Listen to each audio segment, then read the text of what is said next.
नमस्कार. सखी सह्याद्रीच्या आजच्या भागात मी पूनम आपल्या सगळ्यांचं मनपूर्वक स्वागत करते. सखी, आपण नेहमीच वेगवेगळे दिनविशेष साजरे करत असतो. त्यामागची कारणंही वेगळी असतात. आज आपण असाच एक दिनविशेष साजरा करणार आहोत. आज आहे जागतिक विधवा दिन. आपल्यातीलच अशा काही सख्या असतात की ज्यांच्यावर नियतीमुळे अकाली वैधव्य येतं, पण त्यावेळी त्या परिस्थितीत आपल्या कुटुंबाच्या बाजूने कसं खंबीर उभं राहायचं, कशा पद्धतीने त्याचा सामना करायचा, आज याच विषयावर आपण चर्चा करणार आहोत. आजचा आपला विषय काय आहे ते पाहूया. आजचा आपला विषय आहे जागतिक विधवा दिनानिमित्त कार्यक्रम, विधवांचे पुनर्वसन. आणि या महत्त्वाच्या विषयावर मार्गदर्शन करण्यासाठी आज अशीच एक सखी आपल्याबरोबर आहे. आज आपल्याबरोबर आहे सौम्या रॉय. नमस्कार सौम्याजी. सखी सह्याद्री कार्यक्रमात तुमचं मनपूर्वक स्वागत. सौम्या रॉय या वंदना फाउंडेशनच्या सीईओ आणि को फाउंडर आहेत. वंदना फाउंडेशन 2010 पासून विदर्भात शेतकऱ्यांच्या आत्महत्येनंतर विधवांना स्वावलंबी बनवण्याचं काम करत आहे. त्याचप्रमाणे मुंबईतील काही महिलांना आर्थिकदृष्ट्या स्वावलंबी करण्याचं त्या मदत करतात. त्यांनी wall street journal, outlook, Forbes यामध्ये लिखाणही केलं आहे. त्यांना दूरदर्शनच्या 2016च्या प्रेरणा पुरस्कारानेही सन्मानित करण्यात आलं आहे. आज आपण त्यांच्याकडूनच या परिस्थितीत कशा पद्धतीने खंबीर उभं राहिलं पाहिजे या सगळ्या गोष्टी जाणून घेऊयात. पण कार्यक्रमात तुमचा सहभाग, तुमचे प्रश्न आमच्यासाठी तितकेच महत्त्वाचे आहेत. आम्हाला प्रश्न विचारण्यासाठी आमचे दूरध्वनी क्रमांक असे आहेत: 24908050, 24988050. मोबाईलवर प्रेक्षक आणि मोबाईलवरून डायल करताना 022 एसटीडी कोड डायल करावा. आजच्या आपल्या चर्चेला सुरुवात करूया. आजचा आपला विषय आहे जागतिक विधवा दिनानिमित्त कार्यक्रम, विधवांचं पुनर्वसन. आणि आपल्याबरोबर आहेत सौम्या रॉय. सौम्याजी, खरं तर प्रथम तुम्हाला प्रेरणा पुरस्कार मिळाल्याबद्दल तुमचं पुन्हा एकदा अभिनंदन. धन्यवाद. आज तुम्ही एक सखी आहात. आज आपल्या अशा अनेक सख्या आहेत की ज्यांच्यावर अकाली वैधव्य येतं. आज आपला जो विषय की विधवांचं पुनर्वसन, आज जागतिक विधवा दिन असाही एक दिन आपण साजरा करतो आहोत. पण मुळात या सगळ्या परिस्थितीत तुम्ही सुद्धा ह्या कामाकडे कशा वळलात, आम्हालाही सांगा. मी 10 वर्ष पत्रकारिता केली आणि वेगवेगळ्या नॅशनल आणि इंटरनॅशनल आंतरराष्ट्रीय न्यूजपेपरसाठी पण मी लिहत होते. आणि मला एकदा पाठवलं गेलं विदर्भात हे जे शेतकरी आत्महत्या चालू आहेत त्यांच्याबद्दल लिहिण्यासाठी. आणि माझी भेट झाली. बरेचशा अशा घरात मला जाण्याची संधी मिळाली जिथे अशा आत्महत्या झाल्या होत्या. आणि आपल्या मनात एक म्हणजे एक चित्र असतो की जे विधवा असतात त्या एकदम म्हणजे वयस्कर असतील किंवा त्यांचे पांढरे केस असतील, त्यांचे पांढरे कपडे असतील. पण जेव्हा आपण खरेच अशा परिस्थितीत जातो तर आपल्याला 20 वर्षाच्या, 21 वर्षाच्या, 24 वर्षाच्या महिला मिळतात ज्यांचे एकदम छोटे छोटे मुलं असतील, म्हणजे माझ्यापेक्षा पण कमी वयाचे, जे ऑलरेडी असं आपल्याला वाटेल की किंवा त्यांना पण असं वाटेल की बघून असं वाटणारही नाही आपल्याला, अशाच एकदम त्यांच्या डोळ्यातनं गेलेली असेल. आणि एका प्रकारे बघितलं तर जीवन सुरू पण झालेलं नाही, कारण ते फक्त 20 किंवा 21 वर्षाचे आहेत. तर माझी अशा महिलांची भेट झाली. एका घरात मी गेले तर 2 शेतकऱ्यांची आत्महत्या झाली होती. दोन्ही भाऊ होते आणि ग्रॅज्युएट होते. तर अशा गावात ग्रॅज्युएट होणे, आणि तुम्ही ऐकलं असेल यवतमाळ जिल्हा हा जिल्हा सगळ्यात जास्त आत्महत्यांचा जिल्हा आहे. तर त्या जिल्ह्यात मी गेले आणि त्या 2 भाऊ होते, दोघांचा आत्महत्या झालेली होती. आणि ज्या दोन्ही जाऊ होत्या त्या 25, 26, 27 वर्षाच्या असतील आणि दोघांचे 2-2 मुलं होते, 8 वर्षापेक्षा कमी वयाचे. आणि आणि सासू सासरे पण होते. आणि त्यांना बघण्यासाठी ते 10-11 किलोमीटर रोज चालत जायच्या, रोज मजुरी करण्यासाठी. तर मी त्यांना विचारलं की घरी काहीच नव्हतं, जेवण पण काही दिसत नव्हतं. तर मी त्यांना विचारलं की तुम्ही कसं जगतात, कशासाठी तुम्ही इतका कष्ट करतायत. तर त्यांनी मला आपापले मुलं दाखवले की हो, त्यांच्यासाठी आम्ही हे सगळं करतोय. आणि इतकी खटाटोप, पापड लाटून फेरीवर जाणे, विकणे, रोज मजुरी शोधणे आणि इतक्या उन्हात जाऊन काम करणे. आणि जिथे त्यांच्या नवऱ्यांनी आशा सोडून आत्महत्या केली होती तिथे ते आपल्या कष्टाने आपल्या मुलांचं फ्युचर बनवत होते. खरंच म्हणजे एक सलाम असं आपण त्यांना म्हणू शकतो. त्यांच्याविषयी आपण अधिक बोलूया. एक फोन घेऊया. गोरखनाथ आपल्याशी बोलतायत सोलापूरवरून. नमस्कार. हॅलो, नमस्कार पूनम मॅडम. नमस्कार, बोला. मी गोरखनाथ करमाळ्यातून बोलत आहे. हं. तरी मॅडम माझा असा प्रश्न आहे की समाजामध्ये महाराष्ट्रामध्ये समाजामध्ये तर विधवा महिलांना महत्वाचे स्थान भेटत नाही. समाजामध्ये विधवा स्त्री त्यांच्याकडे वाईट हेतूने का बघले जातात, त्यांच्याकडे समाजाचा बघण्याचा चांगला कधी बदलेल, मला असं वाटतं. बरं, धन्यवाद गोरखनाथजी. खरं तर सौम्याजी, त्यांचा जो प्रश्न आहे की आपण त्याच्यावर चर्चा करतच आहोत, पण समाजातही त्यांच्याकडे चांगल्या दृष्टीने कधी बघितलं गेलं पाहिजे, काय सांगाल? समाजाची काय दृष्टिकोन आहे, मला तर हेच वाटतो की त्यांचा दृष्टिकोन त्यांच्यासाठी चांगलाच असायला पाहिजे, कारण ते त्यांच्या मुलांसाठी, त्यांच्या स्वतः जगण्यासाठी ते काही करत आहेत आणि त्यांना दुर्दैवाने ते अशा परिस्थितीत आहेत, तर आपल्याला त्यांची पूर्ण मदत करायला पाहिजे असं मला वाटतं. बरोबर.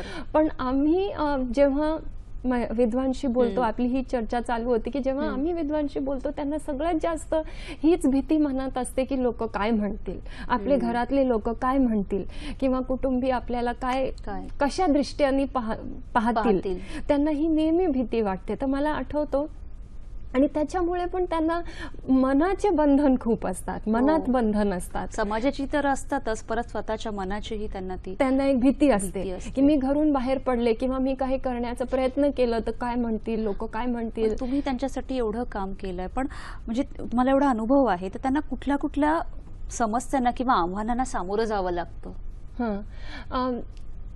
ऍक्च्युली जेव्हा आम्ही काम सुरू केलं विदर्भात, तर सगळ्यात पहिले आम्ही जे शासनाची लिस्ट असते त्या आत्महत्या झालेल्या शेतकऱ्यांची, तर त्यांची लिस्ट काढली, तर कितीतरी हजारो असतील. आम्ही सगळ्यांची भेट घेतली आणि त्याच्यानंतर आम्ही त्यांना भेटायला म्हणजे सगळी माहिती त्यांची काढली की वय किती आहे, मुलं किती आहेत वगैरे वगैरे, ते सगळं विचारलं. आणि त्याच्यानंतर आम्हाला वाटलं की हो, आता आपण काहीतरी करूया. पण मी तर पत्रकार होते आणि माझे वडील म्हणजे पोलीसमध्ये होते, तर आम्हाला काही कल्पनाच नव्हती की काय करूया आणि त्यांचे खरेच काय प्रॉब्लेम असतात आणि त्या प्रॉब्लेमचा सामना केला तर त्याचा सोल्युशन कसा काढायचं ते आम्हाला काही माहितीच नव्हतं. तर एकदा आम्ही एक क्लास भरली आणि नाशिकवरनं एक प्रशिक्षकाला बोलवलं. मॅडम, एक फक्त फोन घेऊया आपण, आणि हे आपल्याला ऐकायचंच आहे. भारत वावळ आपल्याशी बोलतात डोंबिवलीवरून. नमस्कार. नमस्कार मॅडम. मी मध्य सौम्या मॅडमचं अभिनंदन करतो, त्यांना प्रेरणा पुरस्कार मिळालेला आहे. तर माझा प्रश्न असा आहे की विधवा महिलांचे पुनर्विवाह असतात, कायद्याने या विधवा महिलांना पुनर्विवाह करण्याचे सरकार शासनाचं हे आहे, किंवा त्यांना लिव्ह लायसन्स रिलेशनमध्ये ते आपलं आयुष्य घालू शकतात. तरी सुद्धा प्रश्न असा आहे की अशा विधवा महिलांना शासनातर्फे त्यांना रोजगाराच्या संधी उपलब्ध होऊ शकतात का, किंवा सरकारी नोकऱ्यांमध्ये त्यांना काही आरक्षण असू शकते का? कृपया आपण याच्यावर प्रकाश टाकावा. धन्यवाद. बरं, धन्यवाद भारतजी. त्यांच्यासाठी रोजगाराच्या किंवा नोकरीच्या काही संधी आहेत, तर पुढे आपण थोडं त्याच्यावर चर्चा करणारच आहोत की शासनाकडून त्यांना काही मदत मिळते का. पण त्यापूर्वी तुम्ही सांगत होता की तुम्ही एक प्रशिक्षक आणि त्यांची लिस्ट तुम्ही तयार केली. तुम्ही विचारत होता की त्यांना रोजगारमध्ये काही मदत मिळते का, तर त्यासाठी आम्ही एक क्लास भरली की त्यांना आर्थिक दृष्ट्या आम्ही कसे स्वावलंबी बनवू शकतो. तर क्लासमध्ये तुम्ही असं एक कॉलेजचा क्लासरूम होता आणि अशा 40-50 महिला बसल्या होत्या त्याच्यामध्ये, जे सगळे या लिस्टच्या आत्महत्याग्रस्त विधवा होत्या. आणि ते प्रशिक्षक उभे राहिले आणि अगदी जसे क्लासमध्ये आपण बोर्डवर लिहितो, त्यांनी विचारलं की तुम्हाला कशा प्रॉब्लेमचा सामना करावा लागतो जर तुम्ही काही करायला घराच्या बाहेर निघालात तर. सगळ्यात पहिले हात वर करून एक महिला बोलली की लोक काय म्हणतील, आम्हाला ही खूप भीती वाटते. सगळ्यात पहिले तर हो, लोक बराच काही म्हणतात आणि दुसरं ते बोलले नाही तरी आपल्या मनात एक भीती असते की आपण बाहेर पडलो तर लोक काय म्हणतील. तर त्यांनी हे बोर्डावर लिहिलं की म्हणजे सगळ्यात पहिले भीतीचा सामना करणे, की हो, हीच भीती आमच्या मनात की लोक काय म्हणतील. मग ते बोलले, तुम्ही एक हिंदी फिल्मचा गाणं ऐकलंय का, कुछ तो लोग कहेंगे लोगों का काम है कहना. तर लोक तर म्हणतील आपल्याला, पण आपल्याला अशा ठामपणे बाहेर पडायचं, आपण आपल्यासाठी काही करत नाही, आपल्या मुलांसाठी, आपल्या कुटुंबियांसाठी, आणि आपण स्वाभिमानाने जगावं त्यासाठी आपण काहीतरी करतोय. तर त्याच्यासाठी भीती कशाची? आम्ही दुसऱ्याकडून काही मागत नाही, स्वतःसाठी आपण काही करतोय, स्वावलंबी बनण्यासाठी काही करतोय, तर त्याच्यात भीती कशाची? आणि खरंच जेव्हा ज्या महिला बाहेर पडल्या काही करण्यासाठी, तर लोक काहीतरी त्यांना बोलायला लागले की हे आपल्या समाजाचे लोक असे धंदे करत नाही, आपल्या समाजाच्या महिला बाहेर पडत नाही. पण त्यामुळे आपला क्लास झाल्यामुळे त्या महिलांमध्ये असा एक गंभीरपणा आला होता की त्या मग 1-2 वेळा असे पण झाले की त्या बोलल्या, मी तुमच्याकडून तर काही मागत नाही ना, मी स्वतःसाठी काही करते, मग तुम्ही मला कशाला असं बोलतायत. कारण त्यावेळेला त्या परिस्थितीचा सामना तर त्यांना करावाच लागतो. जसं म्हणजे लोकांनी किंवा कोणीही काही सांगितलं तरी आपल्या मुलांना आणि आपल्या कुटुंबाला त्यांना बघावंच लागतं. सो म्हणजे खरंच तुम्ही जे सांगितलं की उदाहरण की पहिला प्रश्न त्यांच्या मनात असतो की लोक काय म्हणतील, आणि खरं तर त्याही परिस्थितीत त्या खंबीर तोंड देऊन त्यांना कुटुंबासाठी बाहेर पडावंच लागतं. पण मग गावातील लोकांची किंवा जसं शहरातही त्यांची दृष्टी काय असते त्यांच्याकडे बघण्याची? काही लोक असतात त्यांची मदत करतात, पण काही लोक असे पण असतात ज्यांना एक मोकळेपण वाटतो की नवरा नसल्यामुळे आता ते त्यांना काहीही बोलू शकतात किंवा कसंही त्यांच्याशी वागू शकतात. तर आमच्याकडे अशी पण अशा भरपूर परिस्थिती आल्या. म्हणजे एक जी पहिली महिला होती जिने आपला धंदा सुरू केला, एक छोटीशी किराण्याची दुकान सुरू केली आणि शेवटी तिने ते दुकान ह्यासाठीच बंद केली की समजा मी एक दुकान सुरू केली आणि रात्री कोणी आला माल घ्यायला, तर मला कसं वाटेल किंवा त्यांना कसं वाटेल की मी रात्री दुकान सुरू करून बसलेले आहे आणि कोणीही येऊ शकतो. किंवा जेव्हा धंदे लोकांनी सुरू केले महिलांनी, त्यावेळी काही लोक म्हणायला लागले तू या समाजाची नाहीये, तू हा धंदा कशासाठी करते. म्हणजे हा व्यवसाय करण्यामध्येही त्यांना तिथे रोकटोक होते. एका महिलेला आपण त्यासाठी सोलर लाईट लावून दिली की हो तू भीती मनात न जाऊ दे की मी असा धंदा लावून बसले तर कोण येणार आहे किंवा काय लोक बोलतील, हे तू मनात घेऊच नको. अशी एक महिला होती जी परत पहिल्याच टप्प्यातच सुरू केलेला धंदा काचाची बांगडीचा. ती बोलली की हो नाही मला काहीतरी करायचं आपल्या मुलांसाठी, त्यांना शाळेत कॉलेजला पाठवायचं, माझ्या मुलीला मला शिक्षिका बनवायचं. तर तिने काचाच्या बांगडीचा धंदा सुरू केला आणि आम्ही तिला पूर्ण टोपली भरून बांगड्या दिल्या विकण्यासाठी आणि 10 दिवस ती त्या बांगड्या घेऊन घरीच बसली. की जर मी बाहेर पडले तर लोक काय म्हणतील, किंवा समजा त्या बांगड्या हातातच तुटल्या, मला जमलं नाही तर मग काय होणार. म्हणजे किती परिस्थितीला छोटी मोठी आपण म्हणू शकतो, पण तिथून त्यांना सामना करावा लागतो. आणि खरंच पहिल्या दिवशी जेव्हा ती बाहेर पडली तर लोक म्हणायला लागले अरे हे तर आमच्या समाजाचा काही धंदा आहे का, आपल्या समाजाचे लोक कधी काचाची बांगडी घालतात का. तर मग 1-2 दिवस तर ती असेच माल घेऊन घरी परत आली की बाबा मला तर हे जमणारच नाहीये. मग आम्ही तिला असंच बोललो होतो की ठीक आहे हे माल विकून तुला ना आम्हाला पैसे परत करायचे. तर तिने एक छोटा असा ज्याला आपण पिगी बँक म्हणतो ते घेऊन घरात ठेवलेलं होतं आणि ती म्हणायची घरी आल्यावर मग मी ते बघायचे की समजा तुम्ही कधी पैसे मागायला आले तर मग मी काय करणार, मी तर काही विकलेला नाही. मग ती बोलली की ठीक आहे मी बाहेर पडले एक दिवशी आणि मला जो कोणी काय बोलला मी त्यांना सांगितलं की ठीक आहे मी तुमच्याकडे तर काही मागायला येत नाहीये ना, बरोबर मी स्वतःच्या मुलांसाठी काही करते, मुलीला D.Ed शिकवण्यासाठी मी हे काम करते, तुमच्याकडे पैसे असतील तर ठीक आहे तुम्ही द्या, पण नसतील तर मग मला माझं काम करू द्या. खरंच म्हणजे मला असं वाटतं की अशा परिस्थितीत त्यांची मानसिक स्थिती जी असते ती स्थिर असणं खूप गरजेचं आहे. त्यांच्या मानसिक स्थितीचं म्हणजे अजून काय उदाहरणं तुम्हाला देता येईल की कशी असते मानसिक स्थिती? सुरुवातीत तर खूप कठीणाईंचा सामना त्यांना करावा लागतो. मला एक हे उदाहरण आठवतो की एक अशी महिला होती फक्त 27 वर्षाची, तिचे 2 मुलं होते. वंदना अंदुरकर तिचं नाव होता आणि वय इतका कमी असून 2 मुलं होते. त्यामुळे मी नेहमी गेले वर्ध्याला की मी तिला फोन करायचे, वंदना तू ये, तू काहीतरी धंदा सुरू कर. आणि ती वडिलांकडे राहायची. तर 8, 10, 15 वेळ असे झाले आणि मी नेहमी तिला विचारायचे तुला काय धंदा करायचा तू सांग, मी तुझी मदत करीन, मी तुला पैसे देईन, तू सुरू कर. शेवटी ती मला एकदा बोलली आणि ती फक्त शेतीमध्ये निदायचं काम करायची. शेवटी ती मला एकदा बोलली मॅडम तुम्ही मला फोनच करू नका, मला काही जमणारच नाहीये, मला हे खूप कठीण पडतो, मला काही जमणार नाही, तुम्ही मला फोन करू नका, मी येणारच नाही. तर कठीणाई तर खूप असतात आणि मनात आपले 50 प्रश्न असतात की आपल्याला जमणार नाही, लोक काय म्हणतील, आपल्याकडे पैसे नाही, भांडवल नाही. शिक्षणाचाही प्रश्न असतो परत. हो, शिक्षणाचाही प्रश्न असतो.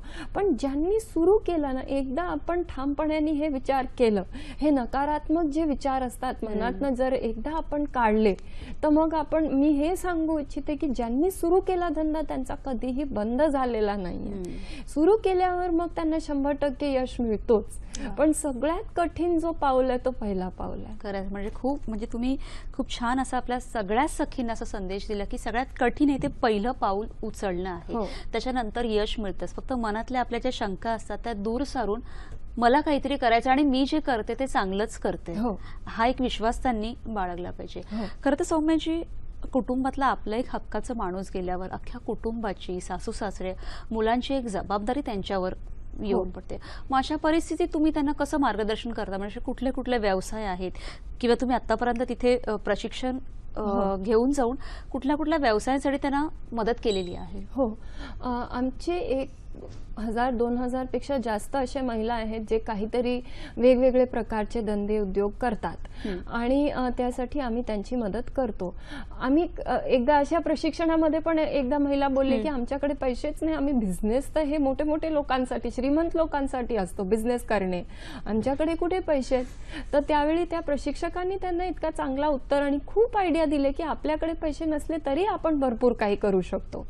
जसं की आपल्याकडे एक महिला आहे जी फक्त बोरकूट करून आणि पाकिटमध्ये बंद करून विकते. त्याच्यात आपले काही पैसे तर भांडवल तर जास्त जात नाही, फक्त सुकलेले बोर त्याचा पावडर करून ती विकते आणि चांगले पैसे कमवते. असे भरपूर महिला आहेत. छोटे मोठे किराण्याचे दुकान, साड्यांचे दुकान म्हणजे घरात तो दुकान, किंवा जर ते फेरीवर गेल्या तर फक्त एका छोट्या पेटीमध्ये, टोपलीमध्ये भरून ते घेऊन जातात. महिलांचे सगळे सामान, ज्याला आपण म्हणजे कानातले, गळ्यातले किंवा प्लास्टिकचे फुलं, मेहंदीचे कोण, बरोबर, ते सगळे असे सामान ते विकतात. आणि त्याशिवाय आता आम्हाला पण थोडा अनुभव झालेला आहे. तर ज्या महिला म्हणतात की आम्हाला काहीही जमत नाही, त्यांच्यासाठी आम्ही एक खादीचा एक छोटा प्रोजेक्ट चालवतो, जेणेकरून त्या दोन्ही जिल्ह्यात आमचे 6 सेंटर आहेत, जिथे येऊन आम्ही आमचे चरखे असतात त्याच्यावर फक्त त्यांना सूतकताई करायची असते. आणि आता आम्ही विणकाम पण सुरू केलंय, तर त्याचा आम्ही खादीचा फॅब्रिक बनवतो आणि तो पूर्ण पैसा त्यांना परत जातो. तर असे 70-80 पर्यंत महिला आहेत जे फक्त सूतकताई करतात आणि विणाईचं काम करतात. आणि त्यांनी करून त्यांना चांगले म्हणजे महिन्यात पैसे मिळतात आणि ते आरामाचं काम आहे, उन्हात जाऊन करायचं नाही, उदरनिर्वाह करू शकतात. आपला एक फोन घेऊया. पुष्पा अग्रवाल आपल्याशी बोलतायत औरंगाबाद वरून. नमस्कार, बोला पुष्पाजी. मॅम, आमचं ना कॉम्प्युटरचं बिझनेस आहे आणि आम्ही शाळेमध्ये जातो, विद्यार्थ्यांना त्याच्याबद्दलची माहिती सांगतो आणि त्यांना कन्व्हिन्स करतो कॉम्प्युटर का शिकावं कसं. पण कसं आहे, आम्ही गेलो ना की असं पाहिजे तसा शाळेत अथवा घरी गेलो कोणाला कन्व्हिन्स करायला, तर असं पाहिजे तसं आम्हाला रिस्पॉन्स मिळत नाही.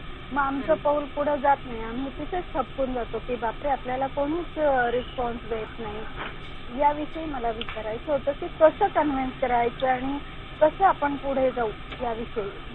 धन्यवाद पुष्पाजी.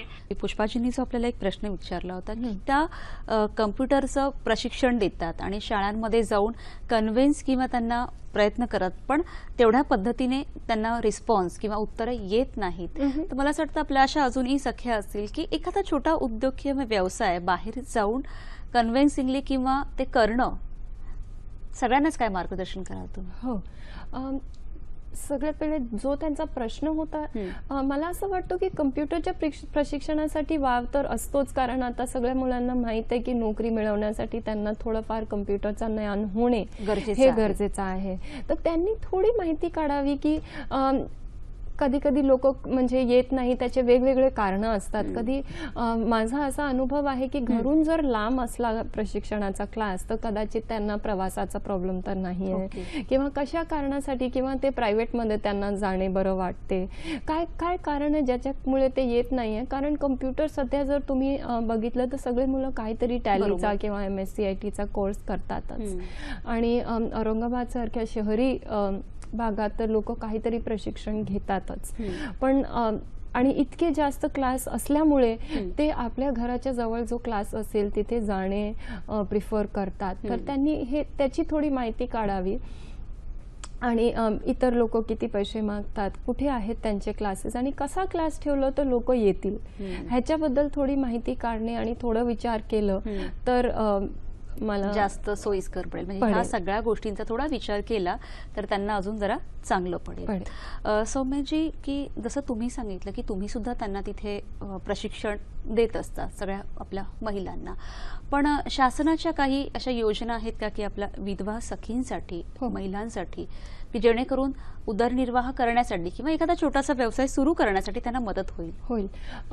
तर शासनाची जी सगळ्यात महत्वाची जी स्कीम आहे की ज्या घरात आत्महत्या झाल्या आणि त्यांना पात्र धरलं गेलं तर त्यांना 1 लाख रुपयाची निधी मिळते. त्याच्यातनं 30,000 रुपये त्यांना कॅश मिळतो आणि 70,000 FD मध्ये डिपॉझिट केला जातो आणि 10 किंवा 15 वर्षानंतर त्यांना ती निधी पण इंटरेस्ट सोबत मिळते. त्याशिवाय त्यांना सर्व विमेन हेडेड जे हाऊसहोल्ड्स आहेत कोणत्याही कारणासाठी त्यांना जर त्यांनी ऍप्लिकेशन केली तर त्यांना संजय निराधार योजनामध्ये 500 रुपये महिने हा भत्ता मिळू शकतो. तर त्यांनी आपापल्या पंचायतीच्या ऑफिसमध्ये, कार्यालयात त्यांनी संपर्क साधावा आणि ह्याचं ऍप्लिकेशन करावं. बरं, पण म्हणजे ती जी तुम्ही आता सांगितले की 1 लाख रुपये तो जो निधी त्यांना मिळतो, म्हणजे 30,000 रुपये कॅश आणि बाकीची जी FD सुरू, अजून अशा काही योजना आहेत का किंवा अजून अशा कुठल्या पद्धतीने ते आपल्या व्यवसायासाठी पैसे मिळवू शकतात का किंवा छोट्या मोठ्या रूपात कर्ज मिळवू शकतात का? कर्ज मिळवण्याचे आता सेल्फ हेल्प ग्रुपचे भरपूर स्कीम्स आहेत, बचत गटाचे स्कीम्स आहेत, महिला बचत गटाचे स्कीम्स आहेत, त्याच्या अंतर्गत ते बघू शकतात. आणि आता भरपूर MFIs पण आले, त्यांचे पण कर्ज त्यांना. पण असं काही तुम्हाला असा अनुभव आलाय का की काही वेळेला त्या सखीला किंवा त्या महिलेला ती माहिती नसते की बाबा ही अशा पद्धतीने ही मदत आपल्याला मिळू शकते, त्यावेळेला त्यांच्यापर्यंत ही माहिती कशी पोहोचवायची किंवा त्यांनी कुठून मिळवू शकतात ती माहिती? मला सगळ्यात महत्त्वाचं वाटतं की महिलांनी आपापल्या पंचायतीच्या कार्यालयात संपर्क साधावा, कारण ही माहिती आता समजा मुंबईमध्ये बसून आपल्याला कधी कधी कळत नाही, पण आपापल्या पंचायतीच्या कार्यालयात जर त्यांनी संपर्क साधवला तर भरपूर स्कीम्स येत असतात. कधी शेळी वितरण, कधी सिलाई मशीनचा वितरण, कधी ब्युटी पार्लरचा क्लास, तर अशा नेहमी काहीतरी स्कीम्स ते आम्हाला सांगत असतात की हो हे नवीन स्कीम आली होती तर त्यामुळे आम्हाला प्रशिक्षण दिलं गेलं, ब्युटी पार्लरचा प्रशिक्षण किंवा सिलाईचा प्रशिक्षण किंवा शेळी पालनचा प्रशिक्षण हे आम्हाला दिलं गेलं. तर जर त्यांनी आपल्या पंचायत समितीच्या कार्यालयात संपर्क साधला तर त्यांना अशा स्कीम्सची माहिती तिथे नक्कीच मिळते. सौम्यजी, आता ही जी सेवा आहे तर ही शेतकऱ्यांच्या विधवा महिलांसाठी आहे. खरं तर हा प्रश्नही खूप ज्वलंत आणि गंभीर आहे, पण असं होतं का की नवऱ्याच्या नंतर नवऱ्याच्या नावाची शेती त्या महिलेला मिळाली आहे किंवा त्याच्यासाठीही तिला खूप मोठ्या काही समस्यांना तोंड द्यावं लागतं का? हो, असं खूप होतो की मला वाटतं कमीत कमी 30% अशा महिला असतील की ज्यांना ह्यासाठीच पात्र ठरलं गेलं की जी शेती होती ते त्यांच्या सासऱ्यांच्या नावावर असेल किंवा सासऱ्यांच्या वडिलांच्या नावावर असेल, त्यामुळे त्यांचा जो नवरा होता तो पण पात्र ठरला गेला नाही आणि शेती त्यांच्या नावावर आली नाही किंवा वाटणीमध्ये त्यांना काही दिलं गेलं नाही आणि शासनाकडची पण मदत मिळालेली नाही. असं भरपूर आम्हाला मला असा एक प्रश्न आहे की आता जसं तुम्ही सांगताय की ती शेती जी आहे ती त्यांच्या वडिलांच्या किंवा अजून कोणाच्या नावावर असेल, त्यावेळेला त्या महिलेला त्या योजनेचा लाभ घेता येतो?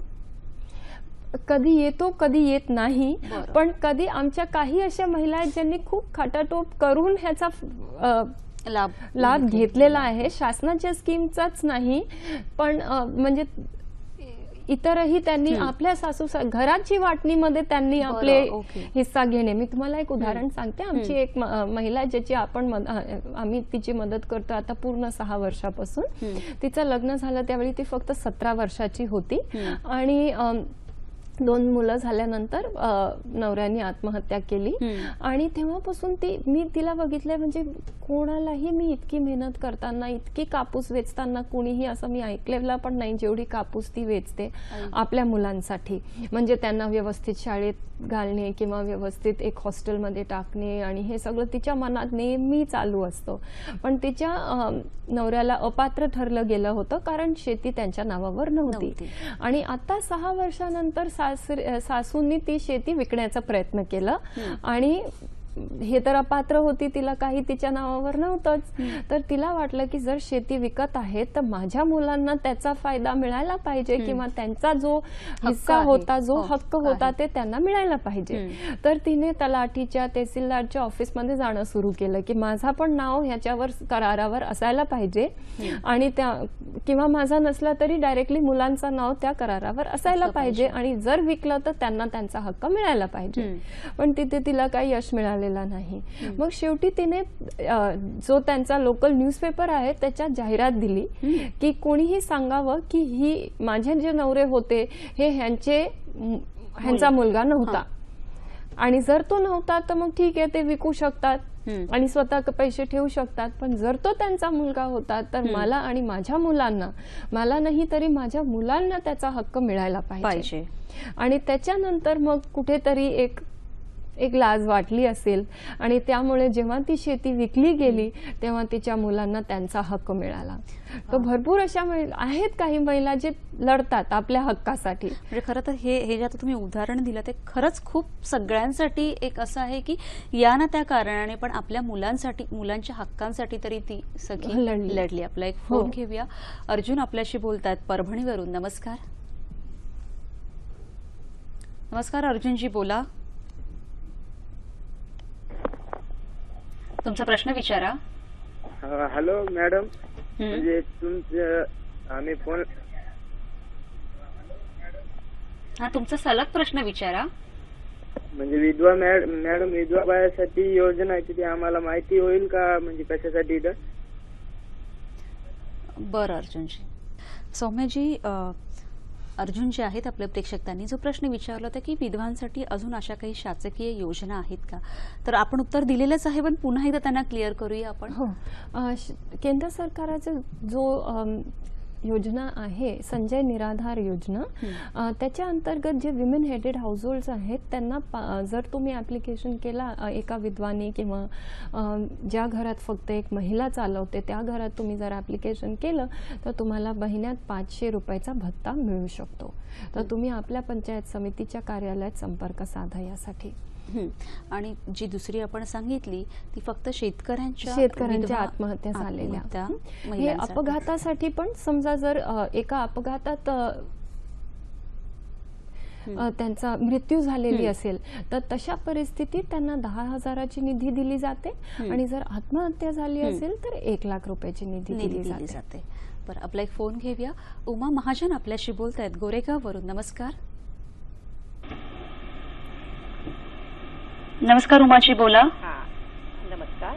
आजची स्त्री कोणत्याही क्षेत्रात मागे नाहीये. रिक्षापासून ते अंतरिक्षा, इव्हन लढाऊ विमान सुद्धा चालवण्याची समर्थ आहे, अक्षरशः कालच ती सक्षम आहे ही सिद्ध करून दाखवलेलं आहे. विधवा असली दुर्दैवाने तर काय झालं, ती पूर्ण असं हताश होऊन न जाता तिचं कुटुंब उभा करणं, बालसंगोपन करणं, पर्यायानं समाजकार्यातही महत्वाची भूमिका निभावणं हे गरजेचं आहे की त्या मानसिकता बदलली पाहिजे ती.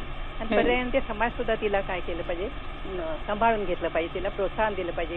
काय झालं, तुझं काही चूक नाही, तू आगे बढो, हम तुम्हारे साथ है. असं झालं तर विधवेचे पर्यायानं भारत सुद्धा काय होईल, विधवांचं धन्यवाद उमाजी. तुमच्या भावना आमच्यापर्यंत पोहोचलेल्या आहेत. खरं तर आजच्या आपल्या कार्यक्रमाचा म्हणजे एक सार आपण हेच म्हणू शकतो की आजची आपली जरी ती विधवा सखी असेल तरी ती कशातही कमी नाहीये, हेच ती दाखवून देते. सगळ्या क्षेत्रात ती पुढे आहे.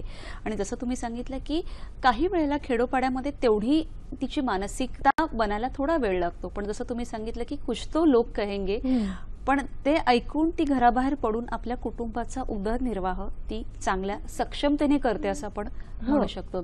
मला माझ्या पुढच्या मुद्द्याकडे यायचंय. जसं उमाजींनी पण सांगितलं तसं तुम्ही अनेक उदाहरणं दिली की तिला बाहेर पडावं लागतंय, हं. ती कोणाशी पर्वा करत नाहीये, हं. कारण तिला तिच्या मुलांकडे बघायचंय. अशा आपल्या काही सखींची काही उदाहरणं द्या ना, की हो. त्यांनी खरंच आपलं कुटुंब चालवलं आणि सक्षमतेने चालवलं. हो, अशी कितीतरी उदाहरण आहेत. आमच्याकडे एक महिला अशी आहे की तिच्या मी पहिले पण तिच्याबद्दल सांगितलं, जी बांगडी विकण्याचं काम करते. तिच्या नवऱ्यानी 3 वेळा प्रयत्न केले आत्महत्या करण्याचे आणि तिसऱ्या वेळी त्यांना ह्या नकारात्मक कार्यात यश मिळाला आणि तिन्ही वेळ तिने त्यांचा ट्रीटमेंट वगैरे करून घेतला हॉस्पिटलमध्ये, तर त्याचाच तिचा कितीतरी कर्ज झाला. आणि त्याशिवाय त्यांचे कर्ज होतेच, ज्याच्या कारणाने ते आत्महत्या करण्याचा प्रयत्न करत होते. तर ते गेल्यानंतर तिने तिच्या तिन्ही मुलांचा म्हणजे उदरनिर्वाह व्यवस्थित कसा केला. आणि तीच पहिली महिला होती. आम्ही नेहमी जायचो आणि अशा 30-40 महिला बसायच्या आणि आम्ही विचारायचो कोण काय धंदा करणार का, कोणाला काय करायचं, आम्ही मदत करू पण तुम्ही सुरू करा. तर ती पहिलीच अशी महिला होती. तिच्या मनात हे आलं, प्रमिला तिच्या मनात असं आलं की नाही का, मी एका मैत्रिणीला बघितलंय की ते काचेच्या बांगड्यांचा करतात. तर ती बोलली की ठीक आहे, मी प्रयत्न करणार. आणि तिथून मग आम्ही तिला बांगड्याची टोपली दिली आणि घरी ती 1 आठवड्याभर बसली होती की लोक काय म्हणतील, किंवा समजा काचाची बांगडी मी कुणाला घातली आणि ती फुटली तर काय होणार, लोक मला मग काय म्हणतील, किंवा मी तुमचे पैसे परत कसे करणार. त्यावेळी आम्हाला पैसे परत घ्यायचे नव्हते, पण त्यांचे धंदे व्यवस्थित चालवावे, त्यामुळे आम्ही असं त्यांना गंमतमुळे असं बोललो, व्यवसाय पुढे करावा. तर त्यामुळे आम्ही बोललो नाही तुम्ही सुरू करा, असं होऊ नये की आम्ही तुम्हाला बांगडी वगैरे दिली आणि तुम्ही सुरू केलं नाही. तर आता त्या सांगतात की ठीक आहे, जेव्हा तुम्ही मला ते बांगडी आणून दिली मी कधीही काही केलेला नव्हता. तर मी घरी बसले आणि आता ही बांगड्यांची टोपली माझ्याकडे बघते. आणि ती असं बोलली की आता कसं बाहेर पडायचं आणि कसं हे करायचं. तर 1 आठवडाभर 4-5 हजाराचा माल घेऊन ती अशी बसली होती. शेवटी ती बाहेर पडली आणि काही लोक तिला काय काय बोलले की तू आपल्या समाजाला सोडून दुसऱ्या समाजात गेली का, कोण असा करतो, पूर्ण त्यांनी केलं. तर मग तिने कशी आयडिया लावली की मी माझ्या गावात केलं तर लोक काहीतरी म्हणतील. तर तिने फेरीवर जाणं सुरू केलं आणि सिकल सेल अनिमिया असूनही ती 10 ते 12 गावात पायी जायची बांगडी विकायला. आणि विधवा असून तिला हे एकदा आपण सुरू केलं ना तर भरपूर आयडिया येतात. कधी कधी लोक मला विचारतात काय आयडिया, कोणता धंदा करावा, पण त्या आयडिया त्यांच्यामध्ये असतात. तर तिने काय केलं की ज्या घरात लग्न असतो त्या घरी जर आपण बांगड्या भरल्या तर आपल्याला चांगले पैसे मिळू शकतात. तर ती माहिती काढायला लागली की कुठे लग्न आहे आणि तिथे जाऊन आपापला मोबाईल नंबर ती द्यायला लागली की कुठेही लग्न असलं तर माझ्याशी संपर्क साधा, मी येऊन तुम्हाला बांगडी घालते. आणि तसं तिने धंदा सुरू केला. आणि एका जर लग्नाचं घर मिळालं तर तिला 2000 किंवा 2500 रुपये एकाच दिवसात मिळू शकतात. तर विधवा असून ती फक्त लग्नाच्या ऑर्डरमध्ये स्पेशलिस्ट झाली. आणि तिथून तिने तिचा धंदा उभारला की एकतर तिची मुलगी आता टीचर झालेली आहे, मुलीचा लग्न झालेला आहे वगैरे, जे तिने केलं सगळं. आणि त्याशिवाय त्याने एक जोडधंदा तिने लावला की ठीक आहे, जर आपण अशा घरात बांगडी विकतो तर आपण कटलरीचा सामान म्हणजे कानातले, गळ्यातले, मला म्हणायचं की थोडंसं एक सुरुवात करणं आणि थोडं त्याच्यामध्ये म्हणजे म्हणतात ना एक सकारात्मकतेने पुढे जाणं, त्याच्यावरून आज ती सखी आपली इतकी पुढे गेली. आपल्याला एक फोन घेऊया फक्त. जनक आपल्याशी बोलतात अहमदनगरवरून. नमस्कार. नमस्कार. हा बोला. हॅलो मॅडम, आता तुमचा कार्यक्रम पाहिला तर माझी मुलगी एक विधवा आहे. तिला आता एकच मुलगा आहे.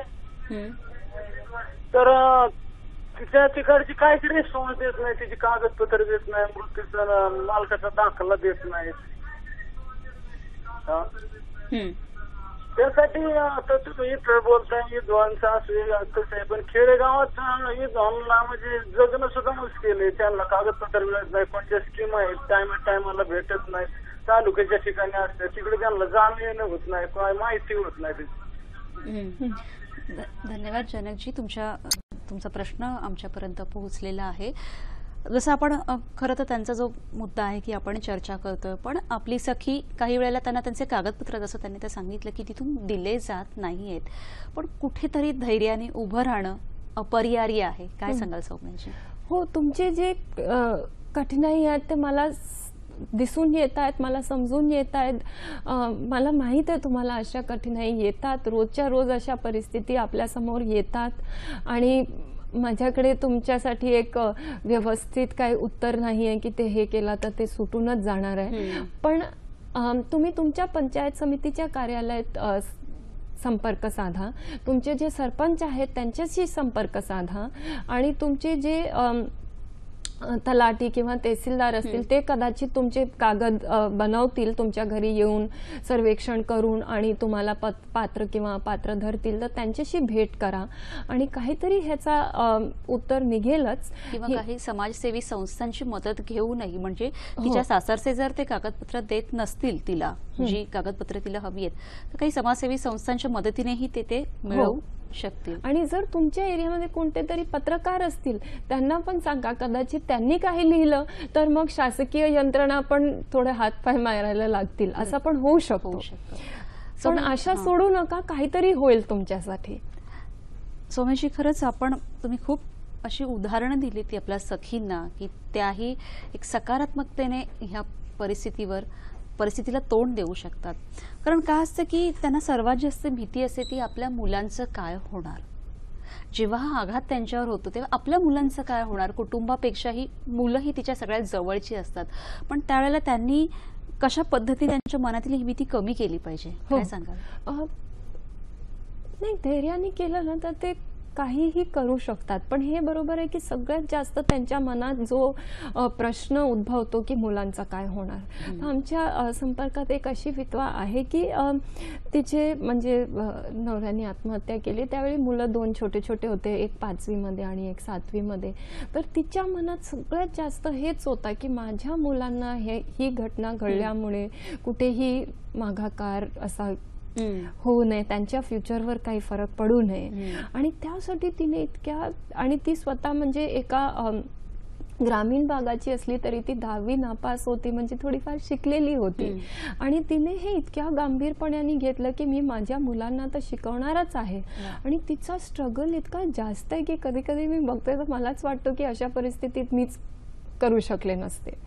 कारण तिने काय केलं, एक तर सगळ्यात पहिले तिने आमच्याकडून पैसे कर्ज घेऊन आणि एक छोटी स्टेशनरीची दुकान सुरू केली. म्हणजे एका आपल्या छोट्या पेटीत पूर्ण सामान भरून मेहंदीचे कोन किंवा प्लास्टिकचे फुलं किंवा गळ्यातले कानातले नेल पॉलिश सगळे भरून आणि ती बाहेर फेरीवर जाते विकायला. त्याशिवाय ती शासकीय जे बचत गट असतात त्यांचा कलेक्शनचा काम करणे. तर 20 ते 30 गावात ती हे बचत गटाचं काम करते आणि तिथे पूर्ण आपली फिरती दुकान घेऊन ती जाते. आणि मी एकदा तिला विचारलं की किती कमवते, तर ती मला काय म्हणाली, मी घरी येतच नाही जोपर्यंत 300-400 मी कमवत नाही. घरून बाहेर पडले तर दिवसभराचा एवढी कमाई तर आपली व्हायलाच पाहिजे. आणि पण मुलांसाठी तिचा इतका जास्त हे गांभीर्य होता.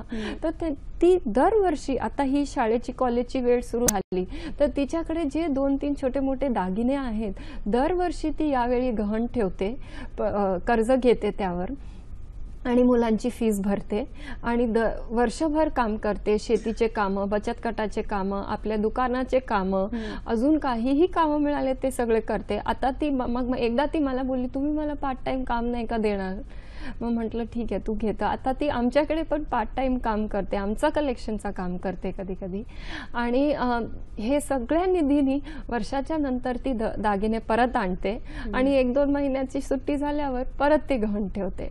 आणि तसं तिने आपल्या दोन्ही मुलांना शिकवलंय आणि या महिन्यात तिचा मुलगा इंजिनियर झालेला आहे. खरंच खूप खूप अभिमानाची आपण ही गोष्ट म्हणू शकतो. हो, मला कितीतरी खरंच अभिमानाची गोष्ट आहे. कारण म्हणतात ना की कुठेही कशालाही न खचता तिने सुरुवात केली आपल्या मुलांसाठी आणि आज त्याचं चीज म्हणजे समोर. मी यावेळी गेल्या आठवड्यात मुलाला विचारलं, तू शेतीचे कामं बघतो का? तो म्हणाला, नाही मी कधीच केले नाही. आईनी कधी त्याला शेतीचे कामावर पाठवलेलाच नाहीये. त्याला नेहमी शिक्षणासाठी गावात त्याचा डबा करून बसनी त्याला पाठवते शहरात, त्याला त्याचा खर्च होऊ नये किंवा त्याचा वेळ जाऊ नये. म्हणजे खरंच आपल्या एका सखीने जर ठरवलं ना तर ती काहीही करू शकते. सौम्यजी, खरं तर आर्थिकदृष्ट्या त्या स्वावलंबी होतात पण मानसिकदृष्ट्याही अजून स्वावलंबी होण्याची गरज आहे. तुम्ही काय सांगाल आपल्या सख्यांना? त्या गरज तर आहे पण त्यांच्यामध्ये ही शक्ती आहे. खरंच ती ओळखावी लागेल त्यांनी. लागेल. म्हणजे मला अशी एक कमतरता वाटते काही सांगण्यात की तुम्ही असं करा किंवा तुम्ही तसं करा, कारण त्यांच्यामध्ये माझ्यापेक्षा तर जास्तच शक्ती आहे, भरपूर काही करण्याची क्षमता आहे. मला नेहमी त्यांच्याकडून आपल्याला काही शिकायला मिळतो ना, की मी त्यांना काही सांगणार किंवा काही मार्गदर्शन करणार. फक्त त्यांना आपल्यामध्ये जी क्षमता आहे त्याला ओळखण्याची गरज आहे. खरंय. सौम्याजी, आता ह्या ज्या आपल्या खरं तर आपण आज जागतिक विधवा दिन, विधवांचं पुनर्वसन या विषयावर बोलतोय, पण असं कधी वाटतं की कुटुंबाची एक भूमिका तिच्याविषयी काय असावी? हो. आणि कुटुंबाच्या बरोबरच त्याच्या समाजाची भूमिका काय असावी? हो. कधी कधी आम्ही असं बघतो की सासू सासरे किंवा दीर त्यांना खूप व्यवस्थित बघतात, आई वडील त्यांना खूप बघतात. त्यांना कधी असं आपल्याला हे पण दिसायला मिळतो की सासू सासरे अगदी त्यांना मुलीसारखी बघतात किंवा त्यांना कोणतीही कमतरता वाटू देत नाही, भासू देत नाही. हे पण आपल्याला दिसून येतो, भरपूर वेळा दिसून येतो. पण जर आज आपण त्यांना काही कठीणाई येतात त्याच्याबद्दल जर आपली चर्चा आहे तर हो, त्यांना अशा कठीणाईंचा पण सामना करावा लागतो, हे पण आपण नकारू शकत नाही. तर एकदा आमच्याकडे अशी पण एक महिला होती की नेहमी आता आपण पेपरात वाचतो की जे पेस्टिसाइड असतो ते खाऊन लोक आत्महत्या करतात, जास्त करून ह्याचाच प्रमाण असतो. पण एक असा शेतकरी होता जो जाळून त्यांनी आत्महत्या केली. आपल्याच रात्री आपल्या खोलीमध्ये, रूममध्ये त्यांनी असं केलं आणि बायको शेजारीच होती. तर त्यामुळे घरात भरपूर हे असे कटाक्ष तिच्यावर यायला लागले की तू होती, तू का काय केलेलं नाही, किंवा असे प्रश्न तिला यायला लागले. तर तिच्या मनात काय एकतर कितीतरी ट्रॉमा असेल हे तुम्ही विचार करू शकता की आपल्या समोर आपण आपल्या नवऱ्याला असा बघितला खरंच आणि आपण काही करू शकलो नाही. तर हो, तिच्या मनात होते असे प्रश्न. आणि जेव्हा तलाठी वगैरे आले, पोलीस आले केस बनवायला, त्यावेळी ती बोलली की हो, मला पण असं वाटतो की मी पण रॉकेल घालून जळून घ्यायला पाहिजे, मला जगून काय फायदा आहे का. आणि हे ऐकून जेव्हा 4 लोकांसमोर पोलीस येतात, तलाठी येतात, गावाचे लोक पण येतात बघायला, आणि तुम्ही असं बोलतात, तर सासू सासऱ्यांना पण त्यावेळी लाज वाटली की हो, आम्ही इतका काही तिला बोललो तर तिला कसं वाटलं असेल, तिच्यामध्ये पण तिच्या मनात काय झालं असेल. तर त्याच्यानंतर त्यांचा दृष्टिकोन बदलला आणि त्यांना हे समजलं की हो, तिने पण जर आत्महत्या केली तर त्याचा काही फायदा नाहीये. त्यावेळी तिचे मुलं ते एकदमच छोटे होते, 5 आणि 7 वर्षाचे मुलं होते. तर त्याच्यानंतर त्यांना तिच्यावर एक दया, एक प्रेम हे आला आणि मग ती त्यांच्यासोबत व्यवस्थित राहायला लागली. आणि म्हणजे खूप जास्त ते तिला घराच्या बाहेर पडू देत नव्हते. ती फक्त आमच्या मीटिंगसाठीच यायची, पण त्या मीटिंगमध्ये तिला इतका आवडायचं, तिला काहीतरी स्वयंपाक वगैरे करण्यात इंटरेस्ट होता. तर तिने त्याचा धंदा सुरू केला आणि आमच्या मीटिंगमध्ये तीच नेहमी सगळ्यांसाठी जेवण करून आणायची आणि आम्ही तिला त्याचे पैसे देत होतो आणि त्यानेच तिचा धंदा सुरू झाला. अरे वा. हा. आणि आता छोटे मोठे टिफिनचे, डब्याचे ऑर्डर घेत असते आणि तसा तिचा धंदा चालू आहे. अगदी खरं. म्हणजे सौम्याजी, खरंच तुम्ही ही जी काही उदाहरणं दिली, आज हा जो दिवस आहे विधवाचं पुनर्वसन, आपली सखी कशात कमी नाही, जसं मगाशी उमाजींनी पण सांगितलं. आपल्यापेक्षा जास्त शक्ती खरंच तिच्यामध्ये आहे आणि ती करून दाखवते आहे. आजचा हा जो आपला विषय होता की विधवांचं पुनर्वसन, तुम्हाला हा विषय कसा वाटला ते आमच्यापर्यंत नक्की कळवा. तुम्ही तुमच्या प्रतिक्रिया आमच्यावर फेसबुक आयडीद्वारेही कळवू शकता. आमचा फेसबुक आयडी आहे www.facebook/sakhisayadri.dd. ईमेलवरही तुम्ही तुमच्या प्रतिक्रिया आमच्यापर्यंत पाठवू शकता. आमचा ईमेल आयडी आहे sakhisayadri@gmail.com. सौम्याजी, खरंच तुम्ही इथे आलात आणि हे जेवढं काही तुम्ही काम केलं आणि ती जी उदाहरणं देऊन आम्हाला पटवून दिलं त्याच्याबद्दल खरंच खूप खूप धन्यवाद. आपणही भेटूया पुढील भागात एका नवीन विषयासह. तोपर्यंत नमस्कार.